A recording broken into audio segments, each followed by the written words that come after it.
네, 안녕하세요. 8.15 모니터 가족 여러분. 이제 추석 연휴 마지막 날이 됐습니다. 오늘도 즐겁게 마무리 가족들과 함께 행복한 시간 보내셨기를 기원하면서 오늘 방송 시작하겠습니다. 자, 오늘 오신 분은 이성웅 이사 나오셨습니다. 어서 오세요. 네, 안녕하십니까. 네. 자, 지난밤 미국 증시, 저녁에 봤을 때 상당히 강하다는 생각을 했는데 네. 제가 보기에는 나스닥 1%까지도 올라갔던 것 같은데 어쨌든 0.2 정도로 상승 마감은 됐습니다만 좀 아쉬운 감이 좀 있는데 일단 미국 증시 한번 좀 정리해 주시죠. 네, 우리가 보통 중요한 지표 발표 전에 특히 통화 정책에 대한 결정 전에는 시장 참여자 같은 경우도 그런 발표를 앞두고 주식 비중을 크게 가지고 갈지 주저하기 마련입니다. 그렇다 보니 어제 미국 시장에서는 상승폭을 좀 반납하는 흐름이 나타났고요. 우선 지수단에서 제가 추세에 대한 흐름을 보는 그 상황들을 양대 지수를 통해서 살펴보면 우선 다우 지수 같은 경우는 여전한 추세 상승세입니다. 한번 그 추세에 대한 테스트가 8월 초에 있었는데 그때는 글로벌 지수가 비슷했었죠. 그럼에도 불구하고 복원이 빨랐고 여전히 추세에 대한 부분을 안 깨고 흘러가고 있어요. 그 다음에 나스닥이 상대적으로 이 상승에 대한 강도는 좀 둔화됐고 비추세 형태가 나타나려고 하는데 여전히 추세 상승 국면에 있습니다. 요 기준선으로서는 잘 보실 필요가 있고요. 그런데 필라델피아 반도체 지수는 여기에서 좀 이제 추세선의 하단에 주가가 위치를 하고 있어요. 이런 것처럼 반도체 쪽 같은 경우는 약간 무거워져 있는 상황. 그렇다 보니 좀 다우, 나스닥 지수 같은 경우는 추세 상승을 이어감에도 불구하고 반도체들은 좀 무거워져 있구나라고 추세의 흐름을 통해서 생각을 해볼 수 있겠고요.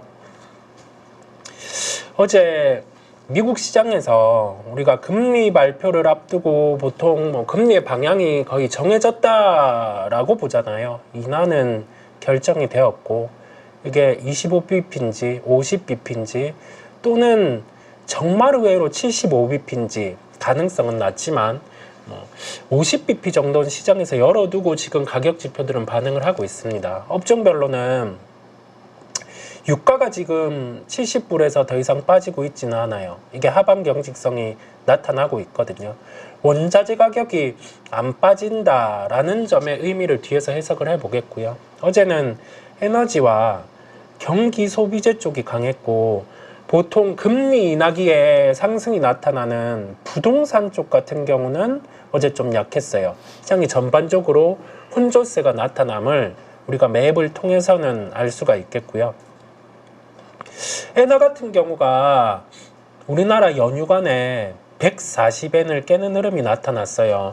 그러면 우리가 해석을 하기에 140엔을 깼을 때 엔캐리 자금 같은 경우가 시장에 출회되면서 또 한 번 변동성이 커질 수 있지 않을까라고 생각했는데 일본 시장은 조정이 나왔는데 미국 시장 같은 경우는 큰 흐름의 데미지가 없었어요. 다시 엔화가 반등이 나온 점도 있겠지만요.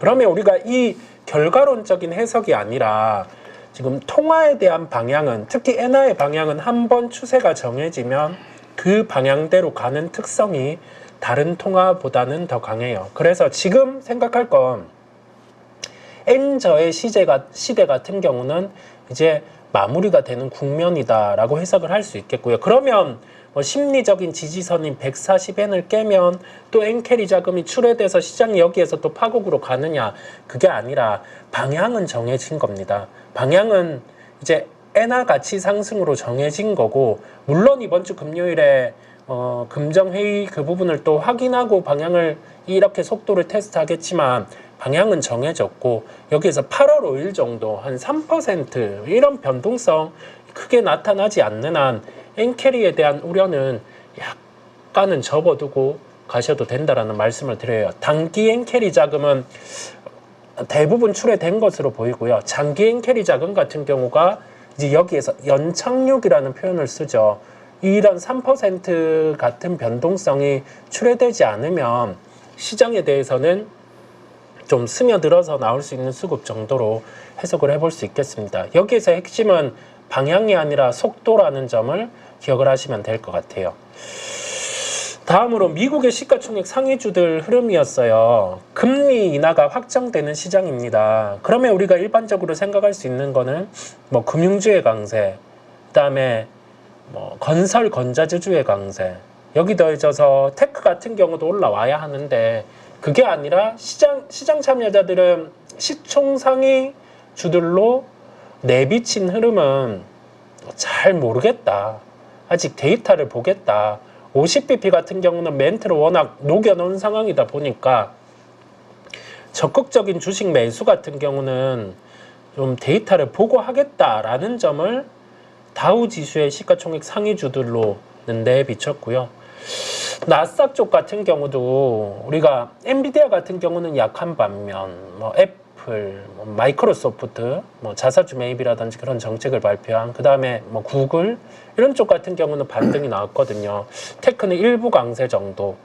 이 또한 나스닥 또한 좀 혼조세를 나타내는 모습을 우리가 시총 상위를 통해서 확인할 수 있었습니다.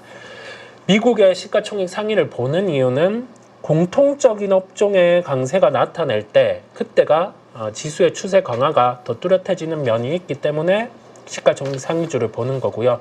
혼조세가 나타났음을 말씀을 드립니다. 네. 지금 특징주를 좀 보게 되면은 네. 마이크론을 우리가 생각 안 할 수 없어요. 네네. 왜냐하면 지금 모건 스탠리에서 계속 우리 뭐 SK 하이닉스부터 시작해가지고 이 마이크론에 대해서도 거의 반토막 주가 목표가를 내놔가지고. 네. 근데 오늘 같은 경우는 또 CT 그룹에서 네. 또 조정이 이 매도 리포트가 나왔죠. 네.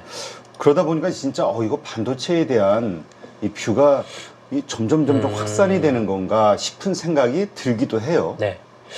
이게 목표가를 도출하는 데에 대해서 조금 극단적인 면이 있지만 세부적인 내용을 살펴보면 충분히 일리가 있습니다.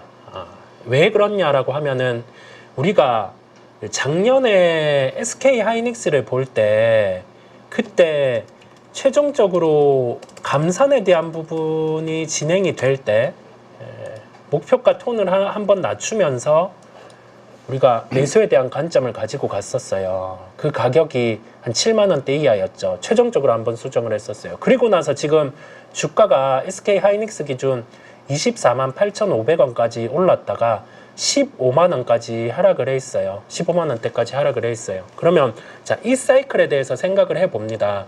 작년에 감산이라는 점이 시작이 되면서 이 반도체에 대해서는 공급에 대한 제한이 나타났어요. 그러면서 우선은 10만 원까지는 상승이 가능한 구조였고, 그랬다가 이 10만 원 상황에서 시장 참여자들은 고민을 했어요. 왜냐하면 뭐 PBR 1배 정도의 논리, 그 이내의 논리, 그 다음에 거기 더해져서 자, 수요 회복이 지금 나타나고 있냐, GPT가 출현하고 나서 우리 여기 수요 회복으로 전가된 게 뭐가 있냐라는 점에서 차익 실현이 좀 나타났었죠. 7만 원대에서 매수한 주체들 같은 경우가 좀 매도가 나왔었죠. 그리고 나서 5월 기점이었어요. 5월 기점에 HBM이란 게 출현을 했죠. 엔비디아의 가속기를 안고, 그러면서 이제 멀티플의 확장이 나타난 겁니다. HBM의 시장에 선두 기업이 어디지? 하이닉스라고 하면서 저는 고 하면서 레이징이 된 거죠. 그리고 나서 올해로 넘어와서는 엔비디아 같은 경우에 매출 총익률이 30% 중반, 40% 중반 이런 식으로 쫙쫙 올라오는 상황이었어요. 그러면서 요때 TSMC의 뭐 코어스 캐파 같은 경우도 풀, 그러면 HBM도 계속 수요에 대해서 개런티가 될 수 있겠구나라고 해서 1분기 실적 좋았고 2분기 실적까지 좋고 나서 거기에서 시장에서 이제 고민이 발생을 한 거죠. 1분기 때 그 디램 낸드의 가격은 올라가는데 그때는 출하량이 올라오지 않았죠. 왜냐면 이번엔 스페셜티니까 커스터마이징이라서 고객사가 원하는 만큼 좀 맞춰주는 거니까 이 정도는 괜찮아. 그런데 2분기 돼서도 그게 올라오지 않는 거예요.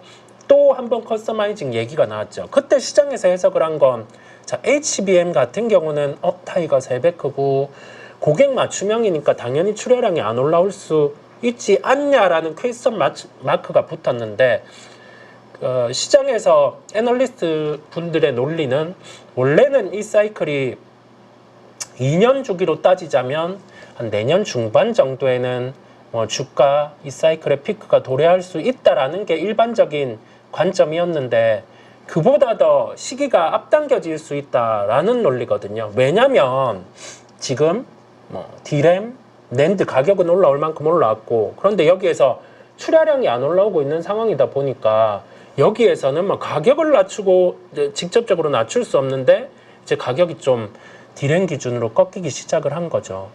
그렇다 보니까 여기에서는 좀 실적에 대한 추정치가 꺾이는 상황 안에서 종목들의 목표가 같은 경우도 좀 선제적으로 꺾어 들어왔다라고 볼 수가 있어요. 그런데 우리 목표가 자체의 의미는 크게 두지 마시고요. 이 행간의 내용들 같은 경우를 보면 될 것 같아요. 모건 스탠리의 최근 리포트였죠. 겨울이 왔다. 겨울이 오고 있다. 과거에는 이제 겨울 같은 경우는 지나가고 있는 상황이다. 그런데 냉정하게 우리 보면 그 타이밍마다 리포트의 변곡은 대부분 맞기는 맞았어요. 우리가 인정할 건 인정을 하는 거고요. 그 부분을 해석하면서 이거는 틀리죠. 맞죠. 그러니까 우리 이 리포트는 아니라고 여겨야 됩니다. 그거는 아니에요. 내용을 보면서 인정할 부분은 인정하고 가는 거거든요. 그 리포트 내용에서 D램, 특히 낸드 외에 D램 같은 경우는 우리가 생각하는 점보다는 빠르게 꺾일 수 있어요. 자, 그리고 나서 우리 생각할 점은 과거에 D램의 사이클처럼 또 이게 1년 정도, 1년 반 정도 뒤에 수요 회복이 나올 거냐.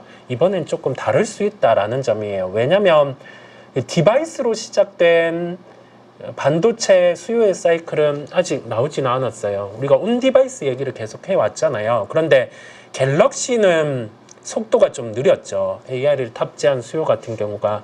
그런데 애플 같은 경우는 AI 탑재한 부분은 한 달 뒤에 업데이트를 한다라고는 합니다. 그런데 예상된 점보다 수요는 좀 빠졌어요. 화웨이 영향도 있다라고 하고 또는 아직 그 소프트웨어를 탑재된 부분이 안 나와서 그렇다라고는 한데 디바이스에 대한 반도체 수요라든지 기타 이제 제품들, VR 기기, 기타 기기 이런 게 나왔을 때 시장 침투보다 히트를 해준다라고 하면 우리가 생각하는 반도체 침체의 주기는 좀 앞당겨질 수 있음에 따라서요.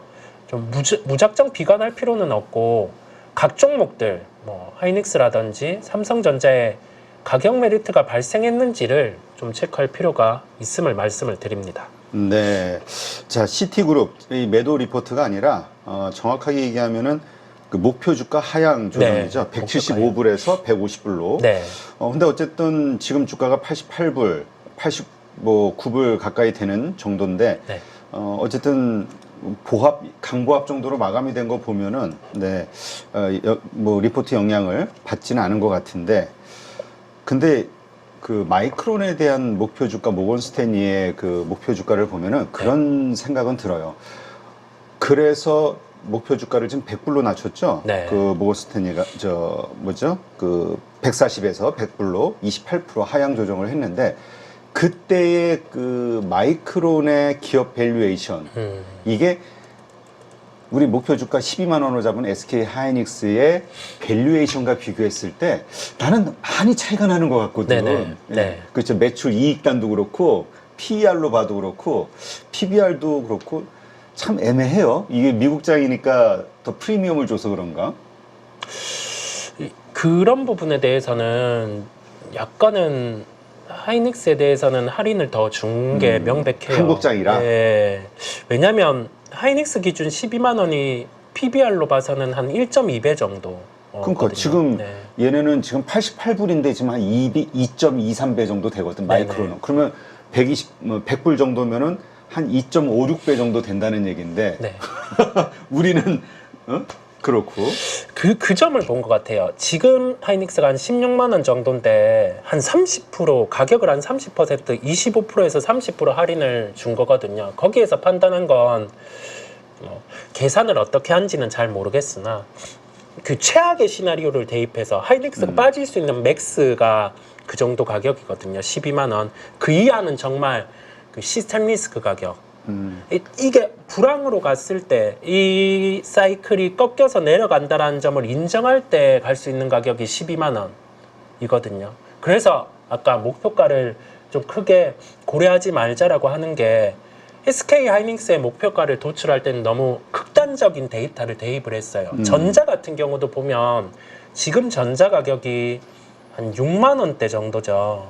6만 원 정도 지금 거래가 되고 있는데 전자에 대해서 최악의 케이스는 여기에서 한 20% 정도 빠지는 거예요. 그러면 뭐 5만 원대 초반. 그런데 이 20% 빠지는 목표가를 외국계에서 낼 수도 있어요. 그런데 거기에 대해서 크게 신경을 안 써도 된다라는 점이에요. 왜냐하면 최악의 케이스를 대입해서 보통은 코로나19 때도 그렇고 그 다음에 약간 금융위기 형태에도 그렇고 삼성전자는 PBR 기준 1.1배를 이탈했다가는 한 6에서 8개월 내로는 다 회복을 했어요. 그렇다 보니 제가 지금 삼성전자가 66,000원 이하에서는 가격 메리트가 있다라는 이유가 그 PBR 1.1배 기준을 대입해서 말씀을 드리는 거거든요. 그런데 여기에서 뭐 시스템 리스크가 나타났을 때 그 징후가 있을 때 왜 0.9배 정도까지 하락한 적은 있어요.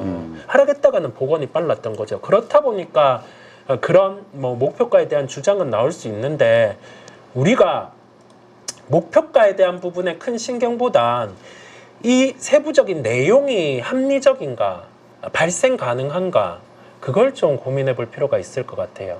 네, 알겠습니다. 어쨌건 참 한국이 미국의 증시에 비해서 같은 업종, 같은 그 분야의 기업이라도 참 저평가받는다는 게 좀 아쉽긴 합니다. 네. 자, 이번 주 국내 증시 새로 나온 또 호재나 악재 이런 것들이 있을까요? 영향을 끼칠 만한? 미국 시장 안에서 보면 미국 시장 참여자 분들도 반응을 하는 게 우리 이런 원자재 가격 흐름에서 경기를 좀 판단을 해보실 필요가 있을 것 같아요. 자, 원자재 가격에서 알 수 있는 점, 우리 구리 가격 오르면 여기에서 뭐 구리 관련주들이 좋아진다. 아니면 유가가 여기에서 올라올 때 같은 경우는 유가 개별주들이 좋아진다. 그 관점보다 지금은 매크로장이잖아요. 매크로 시장에서 우리가 바라볼 건 경기 침체라는 게 현실화되면 원자재는 동반해서 대부분 빠져요. 금은 오르잖아요. 금까지도 빠지게 돼요. 그때는 경기 침체가 오는 상황에서는. 그래서 지금 바라볼 건 원자재가 동반해서 다 같이 빠지는지 그걸 보시면 되는데, 자, 70불대에 근접한 WTI 기준 유가 흐름이 의미하는 바가 뭐냐면 최근에 유가와 관련해서 유가가 올라갈 수 있는 소식들이 있었어요. 우리 감산 같은 경우를 단행하는 부분. 그 다음에 허리케인이 왔어요. 허리케인이 오면서 멕시코만에 영향을 미치고 있는데 그 멕시코만 같은 경우는 미국 전체 원유의 15% 정도를 차지해요. 그런데 유가가 급등이 나와야 되는데 그게 못 나오고 있어요. 시장 참여자들이 고민을 하는 거죠. 왜냐하면 미국 경기 아직 뭐 연착륙인지 경착륙인지 모르는 상황이다 보니까요. 그래서 우리가 바라볼 건 뭐냐면 유가가 여기에서 만약에 급등에 대한 요소가 있어서 막 올라와요. 그 다음에 원자재가 동반해서 올라와요. 그러면 주식은 좀 더 편하게 살 수 있는 거고요. 원자재가 동반해서 빠지면서 WTI 기준으로 유가가 60불을 막 깨는 흐름이 나타나요. 그러면 좀 주식 비중은 또 조절이 필요하겠구나 라고 인식을 하면 되겠고, 지금의 핵심은 좀 유가 같은 경우를 좀 바라보시면 되겠고요. 자, 10년물 국채 통해서도 한번 고민을 해볼게요. 자, 지금 3.6% 정도 와 있어요. 네. 이게 의미하는 바가 연내 75bp 이상의 금리 오타네요. 요거는 금리 인하를 반영 중이라는 점이에요. 금리 인하. 이거를 반영 중이라는 점인데, 여기에서 고민할 점, 내일 만약에 50bp를 내렸어요. 금리 인하를 했단 말이죠. 그런데 50bp를 내리면 미국의 금리는 5%가 되는 거잖아요. 그렇죠. 5%. 그런데 10년물이 그에 맞춰서 이렇게 스무스하게 올라오면은 괜찮은데요. 이게 안 올라오고 만약에 3.5% 이하로 빠져요. 채권 가격이 올라가는 거죠. 채권 가격, 10년물 채권 가격이 금리가 내렸는데 올라간다라는 건, 금리가 내려갔는데 먼 미래에 대한 채권 수요가 올라가는 거예요. 그러면 시장 참여자들은 약간 우리 50bp 내렸음에도 시장 잘 모르겠다라고 인식을 할 수가 있는 거거든요. 그러면 내일 바라보실 건 내일 민감하게 10년물이 미국 금리 인하했는데 튀어오른다. 그래서 주식 막 사자. 그게 아니라 한 일주일 정도 주기 두고 10년물 채권의 반응이 여기에서 스무스하게 올라오는 게 아니라 내려가는 상황이 나타난다라고 하면 그때는 주식 포지션 같은 경우를 좀 줄일 필요가 있음을 우리가 원자재와 이 국채 금리를 통해서 주식 비중을 대응하는 그 부분을 열어서 같이 말씀을 좀 드립니다. 네. 진짜 금리 인하 네. 발표가 바로 코앞에 다가왔네요. 언제죠? 그럼 목요일, 금요일 오전? 19일 우리나라 시간으로 19일 오늘 다가오는 오늘 새벽 3시입니다. 내일 새벽 3시. 네, 내일 새벽 3시. 네. 새벽 3시에 금리 발표하고 3시 반에 파월 의장 연설하고요. 그러니까 내일 미국 증시의 주가 흐름이 오늘까지의 모든 주요 다 상관없고 진짜 우리 증시에 영향을 확 끼칠 만한 진짜 진검승부의 날이 다가왔네요. 네네. 잘 됐으면 하는데 잘 되길 빌어야죠. 우리가 할 수 있는 거는. 자, 이런 상황, 이렇게 좀 불확실성, 그 다음에 또 기대감도 같이 좀 혼재해 있는 이런 상황에서 우리가 좀 주목할 만한 섹터나 종목들 있습니까? 지금 우리 과거의 금리 인하 이후에 1년간 S&P 500 수익률을 한번 볼게요. 이 데이터가 평균치는 한 4% 정도 금리 인하 이후에 시장은 상승을 했었어요. 평균치를 보면. 그런데 이게 극단과 양극단으로 좀 나뉘는 데이터가 있거든요. 이때가 뭐냐면 금리를 내렸는데 생각보다 물가가 못 따라온 거예요. 그런 상황 때는 시장이 빠졌거든요. 여기에서 고민할 점은 뭐냐면 우리 보통 금리 인하를 할 때 달러와 같은 경우는 가치가 좀 떨어져요. 그 다음에 원화 같은 경우는 강세가 나타나요. 금리 인하를 할 때는요. 근데 금리 인하를 할 때 이 통화 방향대로 주식을 사면 안 되는 거예요.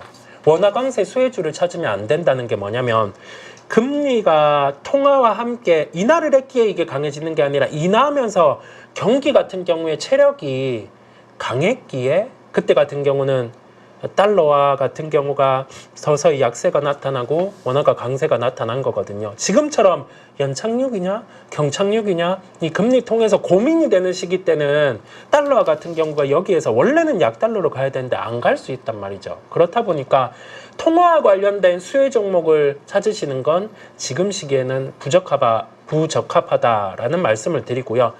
금리 인하기 때 크리티컬하게 긍정적인 영향을 미칠 수 있는 업종을 보는 거죠. 그게 건설 쪽과 제약바이오 쪽입니다. 그래서 건설, 제약바이오. 근데 건설은 또 우리나라 쪽만 떼서 한번 보면 지금 건설 경기 같은 경우는 늘 얘기해왔던 PF에 대한 이슈 그런 부분이 여전히 존재하지만 이 또한 PF도 약간 연착륙 시도를 정부에서 그다음에 금융업계에서 하고 있는 상황이다 보니까 우리 건설주 같은 경우는 충분히 봐도 된다라는 시기고요. 그 다음에 제약바이오 같은 경우도 여전히 봐왔던 종목들 쪽으로 좀 보시면 그래도 긍정적이라는 말씀을 좀 함께 드릴 수 있고 여기 더해져서 말도 많고 탈도 많은 전자까지 한번 보려고 해요. 전자에 대해서 제가 가격 메리트 구간이라는 얘기는 알겠는데 사는 게 맞냐 아니면 가지고 있는 걸 파는 게 맞냐 추가 매수를 하는 게 맞냐라는 점인데요. 요 세 개 딱 보면 답이 나옵니다. 보통 제가 종목들을 볼 때 저점 매수를 할 때는 가격 메리트라고 하죠. 그 가격 지표들을 많이 감안을 합니다. 사이클 주식 같은 경우는 더욱 더 타이트하게 보고요. 삼성전자의 12개월 트레일링 PBR이에요. 이게 의미하는 바가 뭐냐면 우리가 미래 실적을 가지고 온 PBR이 아니라 현재 나오는 실적 기준의 PBR입니다. 그게 금융위기, 그 다음에 유럽 재정위기, 코로나19 수준까지 급락한 주가입니다. 하락한 주가죠. 그러면 가격 메리트는 삼성전자는 발생을 해 있어요. 가격 메리트 발생 인정하고 가는 겁니다. ROE를 비교를 하더라도 자, ROE 같은 경우가 올해 초 기준으로 턴을 했어요. 턴을 했는데 주가는 지금 빠지잖아요. PBR은 빠지고 있는 거잖아요. 과거에 보면 여기에서 ROE가 올라오는데 트레이닝 PBR은 빠졌으면 복원이 대부분 나타났어요. 자, 요런 시차를 두고 복원 빠졌을 때 PBR 같은 경우 올라올 때 PBR 같은 경우 빠졌을 때는 복원이 나타났거든요. 지금도 그런 시기기는 해요. 그러면 우리가 사이클을 생각해 보는 거예요. 과연 지금이 시스템 리스크가 있는 시기인가? 자, 이거는 아닙니다. 그러면 반도체 업황에서 이 업황이 피크를 치고 끝났냐? 그건 누구도 몰라요. 누구도 모르는데 그러면 반도체 불황기 정도로 삼성전자 같은 경우가 PBR이 빠져 있는 거거든요. 그러면 보유하고 계신 분들은 매도에 대한 실익은 없어요. 그 다음에 추가 매수를 생각하시는 분들 같은 경우는 추가 매수에 대한 부분은 가능합니다. 다만 우리가 생각할 점은 여기에서 이게 가장 최선이냐 이게 가장 최선이냐라는 점이거든요. 그렇지. 그러면 하이닉스랑 한번 비교를 해보는 거예요. 자, 하이닉스 같은 경우랑 비교를 해봅니다. 자, 실적 추정치가 최근에 변경이 되었어요. 매출액이 좀 톤이 다운이 됐어요. 올해 실적. 그 다음에 올해 실적의 영업이익의 상당 같은 경우는 25조에서 한 23조 정도로 톤이 다운이 되었어요. 이게 4분기 정도도 다운된다라고 하면 많이 빠지면 한 21조? 21조 정도 빠질 수 있어요. 그랬을 때 요 PBR 밴드 같은 경우는 자연스럽게 따라올 수 있는 게 가격으로는 SK 하이닉스 기준에는 15만 원 이하 같은 경우가 삼성전자 현재 가격이랑 거의 비슷하다라고 보시면 되거든요. 그래서 삼성전자를 보유하고 계신 분들 같은 경우에 IT를 만약에 추가 매수하시고 싶다라고 하면 하이닉스 15만 원대 가격 이하 그때 같은 경우 추가를 하시는 게 낫다라는 말씀을 드리고 아까 우리가 짚고 갔던 것처럼 모건 스탠리의 리포트 그 다음에 또 뭐 시티그룹의 목표가 조정의 리포트를 볼 때 가격에 너무 함몰돼서 보시기보다는 그 세부적인 내용들 같은 경우를 보면서 밸류에이션 같은 경우는 거기 맞춰서 계속 도출이 가능하다 보니까요. 여기에서 큰 변화는 없을 거예요. 큰 변화는 없을 거다 보니까 너무 좀 목표가나 헤드라인의 극단적인 리포트에 상처를 좀 안 받으셨으면 좋겠습니다. 근데 이 어차피 우리가 다 아는 것처럼 리포트는 좀 후행성이잖아요. 그렇죠. 네. 그러다 보니까 마이크론 같은 경우도 다들 뭐 목표 주가 내리지만 그래서 지금 고점 대비 43% 내린 거 아니냐. 네. 하이닉스도 고점 대비 한 35% 하락한 거 아니냐. 그러니까 이미 그 부정적인 것들은 오케이, 인정. 그런데 그것이 이미 주가에 현재로서는 다 반영된 거 아니야? 이거에 대한 고민이 있는 것 같아요. 이렇게 생각한다면 우리가 들고 갈 만한 혹은 매수할 만한 이유가 되는데 여기에서 더 내려갈 수 있어. 이제 그 과정일 뿐이야, 하락에. 이렇게 생각한다면 아직은 좀 접근이 어렵잖아요. 이게 고민이 되는 것 같아. 제가 그 숑킴이라는 애널리스트 분의 리포트를 과거부터 계속 봐왔었어요. 그래서 2023년 때 발간한 리포트 같은 경우는 기가 막히게 저점을 잘 잡았어요. 그때 이제 약간 뭐 이제 겨울이 간다라는 톤이었어요. 근데 그때 리포트의 톤, 과거에 쓰셨던 리포트의 톤 같은 경우는 선제적인 대응 부분이었거든요. 그런데 이번에 리포트는 어떤 걸 의미하냐면 가격은 빠졌어요. 근데 그 가격이 빠질 수 있는 내용들을 열거해서 쓴 겁니다. 예. 그렇다 보니까 저는 뭐 어떤 애널리스트 분들이라고 하더라도 다 존중하고 존경하고 내용에 대해서는 다만 팩트 기반, 저의 눈 기반으로 이게 주가에 녹여 있는지, 우리는 주가에 대해서 이 내용이 녹여 있는지를 봐야 되는데 지금은 그냥 발생한 내용을 그대로 녹여 쓴 부분이 있다 보니까 거기에 대해서 크게 흔들리지는 않으시면 좋겠습니다. 네, 알겠습니다. 자, 우리 글로벌 증시 주요 이슈들 어떤 것들이 있나 한번 좀 볼까요? 어제는 아까 말씀하신 대로 그 엔화에 대한 변동성 때문일까요? 일본 시장이 1%, 네. 장중에는 뭐 거의 1.1%대 후반까지 내려가다가 1% 정도로 마감은 됐습니다만 오늘은 또 지금 녹화 시간이 10시 30분 기준으로 해서 또 한 0.9% 거의 네. 그냥 올라가고 있네요. 네. 예, 유럽 증시도 다 좋았고 네. 뭐 나스닥 선물 지수도 지금 나쁘지 않고 이거 뭐 내일 금리 인하에 대한 기대감들인가요?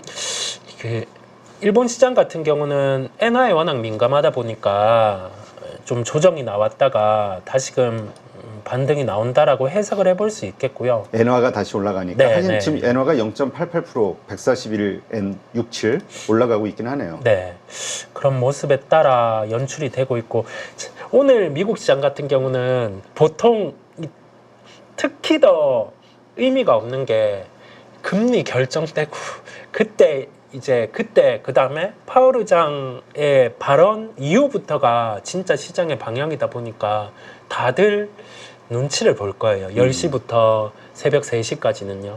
그래서 우리 뭐 미국장을 보시는 분들도 평소보다는 좀 더 길게 주무시고 그리고 아마 나서 오늘 3시에 다들 일어나서 다 그 현재 그 파월 인터뷰 보실 것 같은데. 진짜 다 일어나실 것 같아요. 요즘에는 또 뭐 방송도 다양하게 해주다 보니까 그러니까. 예, 연설 따라서 이 한 번 보시면 연설 따라 처음에 우리 보통 법정이 나왔던 선언문 얘기할 때 결론은 이제 뒤에 있는데 앞에 이제 내용들을 열거하면서 결론과는 다른 내용을 먼저 얘기하잖아요.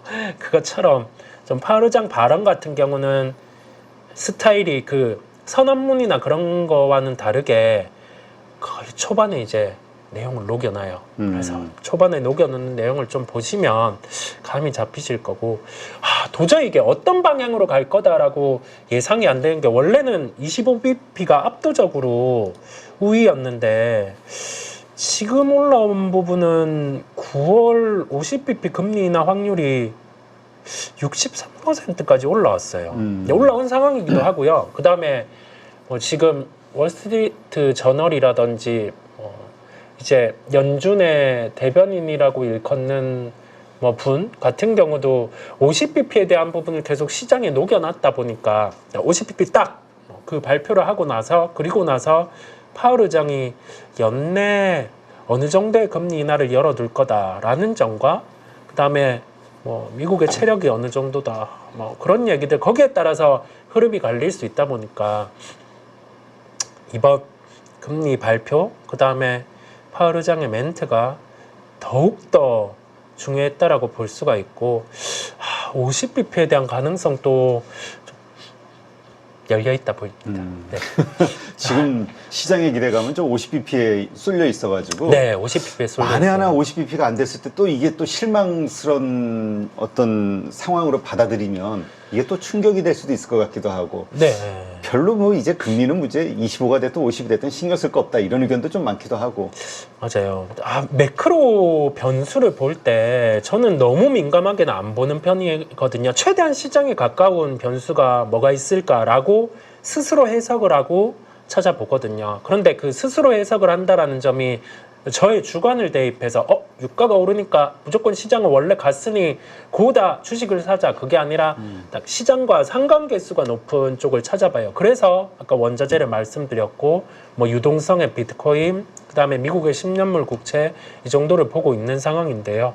이번에 50bp 금리를 워낙 많이 녹여놨다 보니 또 25bp를 단행했을 때 시장의 반응은 어떨까 좀 원래라면 25bp 인하를 했다라는 건 미국 그래도 우리 좀 경제적인 체력에 자신이 있어라고 하면서 원래 올라가야 정상인데 원래 50bp라면서 왜 25bp라 하지? 뭔가 내포된 게 있나 또 이런 해석을 할 수 있다 보니까 진짜 그 어느 때보다 큰 물음표 같은 경우를 안고 FOMC가 열린다라는 말씀을 좀 드릴 수가 있겠는데요. 여기에서 우리는 주식과 좀 또 연계해서 생각해 보는 게 중요하다 보니 대선이 있는 미국의 9월장은 더 괴로웠어요.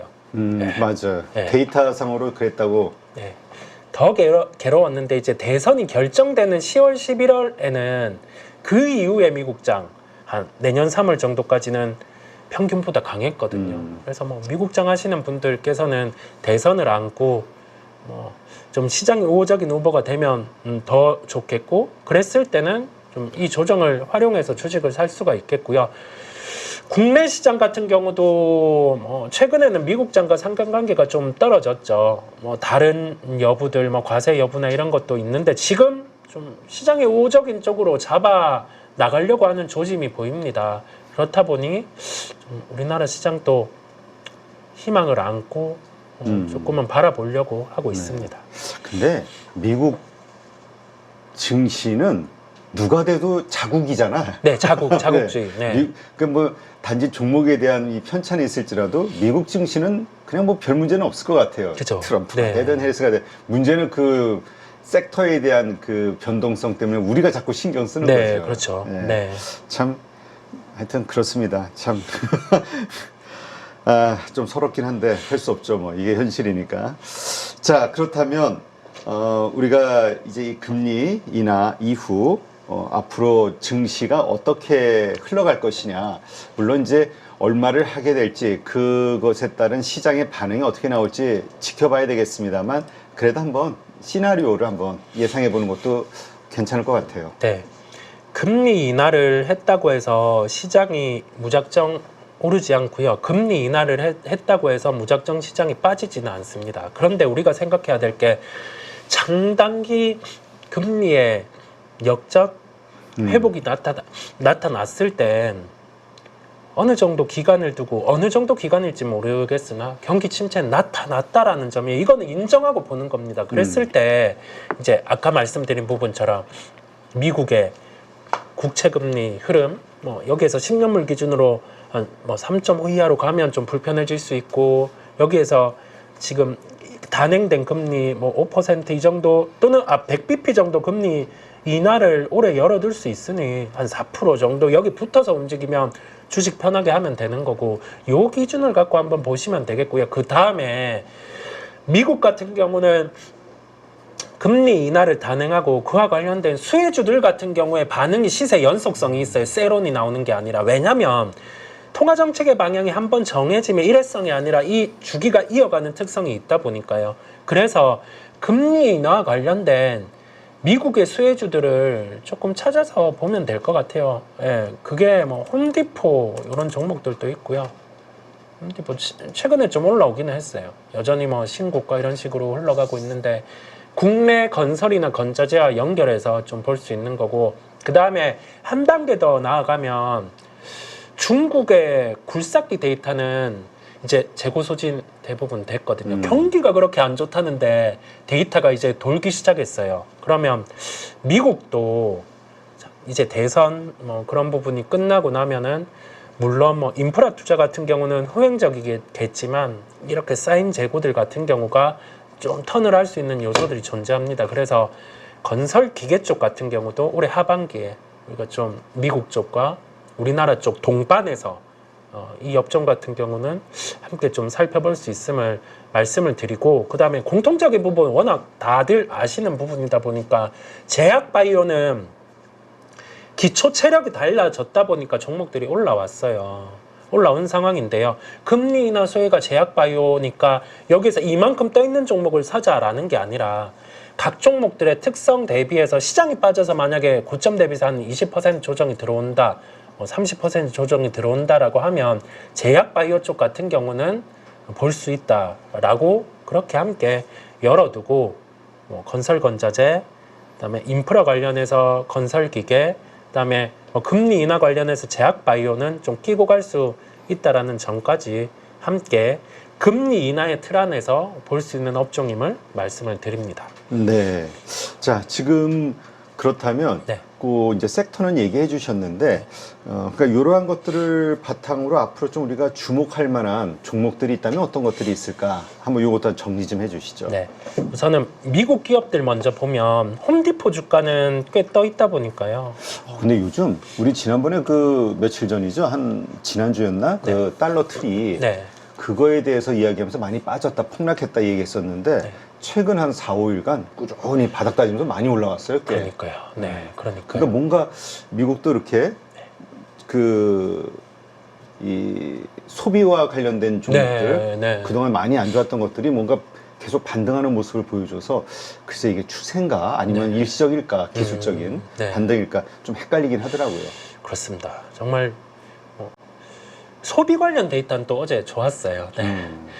계속 좋고 하다 보니까 미국에 데이터가 서로 막 혼재가 네, 되니까 네, 헷갈려. 네. 어제 뉴욕 저 뭐죠 제조업 지수 네. 거기는 지난달에 비하면은 지난달이 마이너스였는데 이번 때문에 8%인가 오히려 상승으로 나왔다고 네. 어제 또 그러시더라고. 그러니까요. 데이터는 고용 말고는 불안하진 않아요. 예, 그래서 고용 회복 쪽에서 초점을 맞춰서 계속 보는 상황이고요.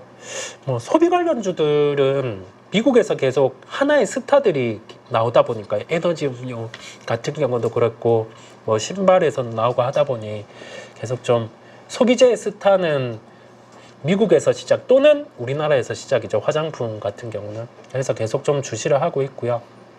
건설기계 관련해서는 미국에서는 캐터필러, 캐터필러 같은 경우를 대표적으로 살펴보는 상황이고요. 뭐 지금 한 300불 중반인데 한 300불 초반 정도에서 관심을 가져보려 하고요. 이거는 단기적인 관점이 아니에요. 사이클 투자 관점에서 금리나 여기에서 부동산 업황 회복, 인프라 투자 재개 이런 부분이 있다 보니까 말씀을 드리는 거고요. 우리나라에서는 대표적인 두 종목입니다.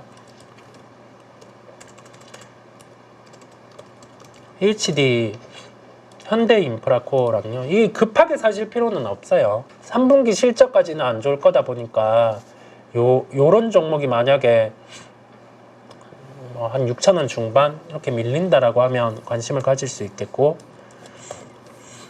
현대건설기계 같은 경우도 지금 빠져서 주가는 비추세예요. 추세 플레이 같은 경우는 힘든데 사이클적 측면에서는 하반기가 저점일 수 있음을 우리가 데이터를 확인해야 되겠지만 추정해서 말씀을 드릴 수가 있겠고요. 제약바이오 쪽 워낙 다들 보고 계시니까 우리 건설 쪽 관련해서는 탑픽이 두 종목이에요. 빠진다라고 하면 살 수 있는 게 HD 현대산업개발. 자, 주봉으로 보시면 요게 좀 주가가 안 떠 보이는데 일봉으로 보면 좀 떠 있기는 하거든요. 그래서 요런 종목이 한 23,000원대 이렇게 오면 볼 수 있겠고, GS건설이 이제 차선호주, 차선호주 이런 식으로 차트 한 18,000원 정도, PBR 기준으로 봤을 때는 한 0.3배 지금 중반 정도인데 한 0.3배 초반 그 정도면은 충분히 볼 수 있는 거고요. 그 다음에 신재생 쪽은 윈드를 보는데 윈드에 대한 고민이 하나 있어요. 고민이 뭐냐면, 자, 태양광이 우리가 모듈 쪽이 중국이 박리담회를 하면서 우리나라 쪽이 치킨 게임으로 들어가면서 쉽지 않아졌죠. 북미 쪽 들어가서 다행이기는 한데 풍력도 과연 그렇게 될까라는 점인데, 하부 구조물에서는 우리나라가 그래도 글로벌 업체 견주어서 수주를 갖고 가는 상황이다 보니까요. CS 윈드는 조금 더 스터디를 할 텐데 신재생 쪽 금리 인하기에 변화될 수 있는 해상풍력 이쪽으로 초점을 맞춰서 이거는 관심권에 있는 종목임을 같이 말씀을 좀 드릴 수가 있겠습니다. 네, 알겠습니다. 네, 하여튼 이제 오늘 이 찌시황 끝나고 나면 글쎄요, 이제 바로 미국장 시작이 될 거고, 네.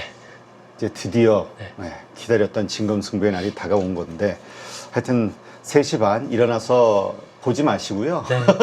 네, 다음날 아침에 같이 좀 우리 패널들이 전문가들이 아마 다 일어나서 대신 다 네. 해석을 하고 확인을 할 거고, 거기에 대한 분석 내놓을 테니까 편안하게 저녁 쉬시고, 네, 그리고 내일 아침 7시 장 시작 전에서 뵙도록 하겠습니다. 오늘 휴일을 날 이렇게 또 와주신 이성웅 이사님 고맙습니다. 네, 감사합니다. 자, 가족 여러분, 네, 마지막 휴일 정말 가족과 함께 편안하게 쉬시면서, 네, 그 뭐죠, 이 긴 연휴에 이 쉬는 것도 힘들더라고요. 네, 편안하게 쉬시면서 피로 다 푸시기 바랍니다.